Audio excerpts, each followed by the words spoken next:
సనాతన ధర్మమునందు విడాకులన్న మాట లేదు. ఇది మీరు గుర్తించాలి. ఎంత పెంకిదమనివ్వండి, ఇంకోటమనివ్వండి, భార్య మీద నేరం చెప్పే అధికారం పురుషుడికి లేదు. భరించవలసిందే. ఆ మూడు ముళ్ళంటే జీవితాంత సంబంధం అంతే. ఆమెని అలా భరించి ఆ జన్మ అలా ఉండవలసింది అంతే. ఇంకా తప్ప విడాకులు ఇచ్చేయడం కానీ భార్యని విడిచిపెట్టేయడం కానీ ఈ జాతికి తెలియదు. ఇంతకన్నా అపరాధం లోకంలో ఇంకోటి ఉండదు. సంస్కరించుకుని భార్యగా ఏలుకున్నాడు తప్ప నిన్ను నా భార్యాస్థానంలోంచి తీసేస్తున్నానన్న మాట గౌతముడు అనలేదు. ఆ జాతికి వారసులమైనటువంటి మన దగ్గర పశ్చిమ దేశాల సంస్కృతితో ఇవాళ కలవడం రేపు విడిపోవడం విడాకులన్న మాట ఈ జాతికి చెందినది కాదు. అందుకే 1000 పడగల నవలలో విశ్వనాథ సత్యనారాయణ గారు తల కొట్టుకున్నారు.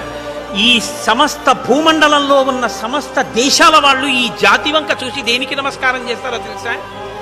ఒకసారి 3 ముళ్ళు వేస్తే ఇక్కడ ఒక ఆడది ఒక మొగాడు జీవిత పర్యంతం అంతే. వాళ్ళిద్దరి మధ్య అనుబంధం. ఒక పురుషుడు వేరొక స్త్రీ వైపుకి వెళ్ళాడు, ఒక స్త్రీ ఇంకొక పురుషుడిని వాంఛించరు. వాళ్ళంతే. వాళ్ళ వివాహ సంబంధం అంటే వైవాహిక సంబంధం అంటే అంత గొప్పగా ఉంటుందని ఆ పవిత్రతకి 2 చేతులు ఎత్తి నమస్కరించాయి.